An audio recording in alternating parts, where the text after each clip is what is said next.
Assistant វាប្រសិនបើអ្នកចង់បាន icon ឬក៏ជា sticker ឬក៏ជា icon ដែលមានចលនាអីនេះនៅក្នុង website នេះមានរហូតដល់12លាន icon ជាងណាជា sticker នេះអាច search រកបានហើយប្រភេទវាមានច្រើនណាក្នុងនេះអញ្ចឹងវាមានជា icon វាមាន interface icon animated icon និង sticker ណាអញ្ចឹងយើងមើលថាវាខុសគ្នាបែបម៉េចណានេះជាប្រភេទ icon អស់នេះជា top icon ជា sticker ឬក៏អីយ៉ាងទៅណាវាមានជា icon font អីយ៉ាងទៅសម្រាប់អ្នកយើង design ណាអញ្ចឹងដល់នេះគឺមិនថា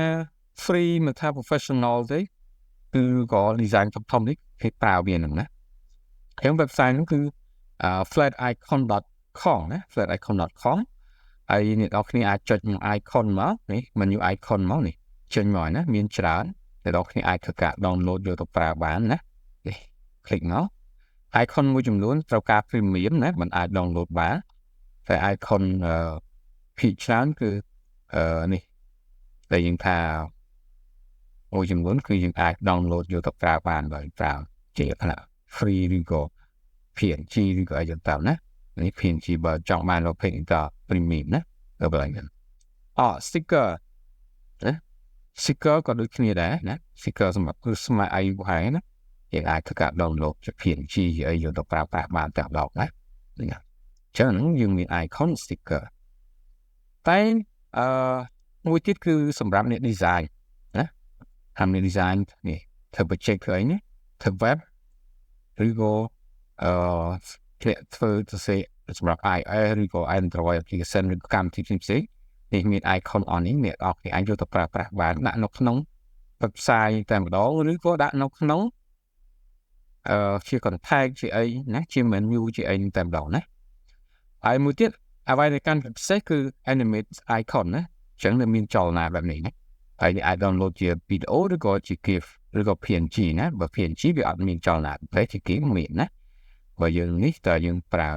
free យើងតើទិញបានយើងអាចមានប្រភេទlogo ណាគឺក៏ JSON file ហ្នឹងអញ្ចឹងវាមានច្រើនឧទាហរណ៍នេះ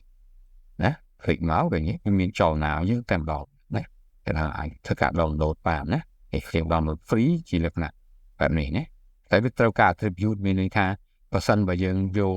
មកហ្នឹងយើងគោលបញ្ជាក់ថាយើងយក source icon របស់ហ្នឹងចេញមកពីណាចេញ flat icon ទៅអ្នកទាំងគ្នាអាចយកទៅវាទៅប្រើប្រាស់បានសម្រាប់ design ណាសម្រាប់ design តែម្ដងណាដែលយើងអាចចាំបាច់ទិញ license នេះចឹងស្គមថាអ្នកទាំងគ្នាបានស្គាល់នៅ website នេះហើយមានប្រយោជន៍ណាចង់បានហើយ search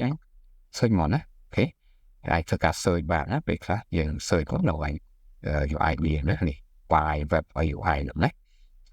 ចឹងបើសិនបើអ្នកទាំងគ្នាស្គាល់ website ណាដែលល្អៗចង់ចែកម្លែកឲ្យមិត្តភ័ក្តិយើងឬក៏ audience បន្ថែមទៀតអាច comment នៅក្រោមណាតែវាល្អសម្រាប់